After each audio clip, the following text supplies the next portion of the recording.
जब पूरी दुनिया संकट में है तब सुरक्षित निवेश माना जाने वाला सोना क्यों धड़ाम हो जाएगा। जब दुनिया भर के केंद्रीय बैंक सोना खरीद रहे हैं तो बैंक ऑफ अमेरिका को 1980 और 2011 जैसी महा गिरावट क्यों दिखाई दे रही है। क्या है पूरा मामला और निवेशक यहां पर क्या करें, आज इसी को समझेंगे। नमस्कार, मैं हूं आपके साथ अभिषेक गुप्ता और आप देखना शुरू कर चुके हैं आर पार।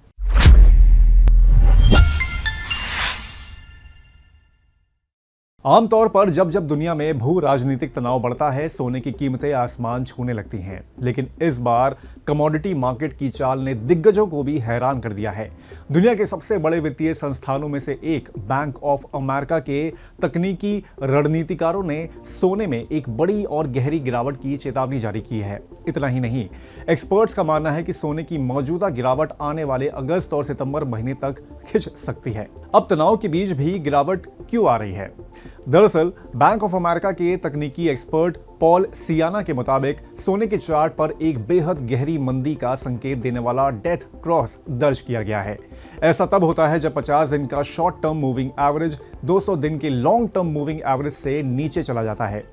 ऐतिहासिक रूप से 1975 के बाद से जब भी सोने में ऐसा हुआ है, अगले 40 से 50 दिनों में 70% बार सोने की कीमतें नीचे ही आई हैं।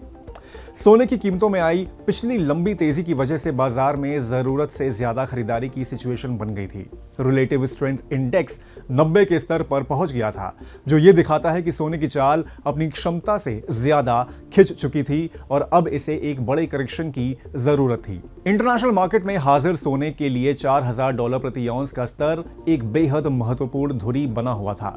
इसके नीचे फिसलने के बाद तकनीकी रूप से ये साफ हो गया है कि मंदड़िये बाजार पर हावी हो चुके हैं। बैंक ऑफ अमेरिका के एक्सपर्ट्स ने चेतावनी दी है कि सोने का मौजूदा ट्रेंड साल 1980 और साल 2011 की ऐतिहासिक मंदी जैसा हो सकता है। इन पैटर्न्स के आधार पर सोना गिरकर पहले $3600 और फिर $3315 के लेवल तक गोता लगा सकता है।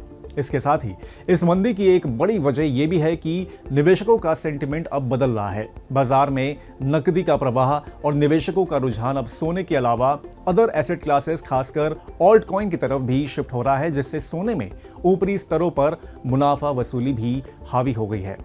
अब रिटेल निवेशकों को यहां पर क्या रणनीति अपनानी चाहिए? तो बैंक ऑफ अमेरिका ने निवेशकों को इस गिरावट से घबराने के बजाय गिरावट में खरीदारी और कीमत गिरने पर और सोना जोड़ने की यहां पर सलाह दी है। बैंक के मुताबिक निवेशकों को $4000 के नीचे से ही धीरे धीरे खरीदारी शुरू कर देनी चाहिए, लेकिन असली और सबसे सुरक्षित खरीदारी की रेंज $3250 से $3450 के बीच होगी। अगर सोना इस स्तर पर आता है तो निवेशकों को बिना चूके अपने पोर्टफोलियो में सोने की हिस्सेदारी बढ़ानी चाहिए, क्योंकि लॉन्ग टर्म में यह आपको बम्पर रिटर्न देने के लिए तैयार हो रहा है।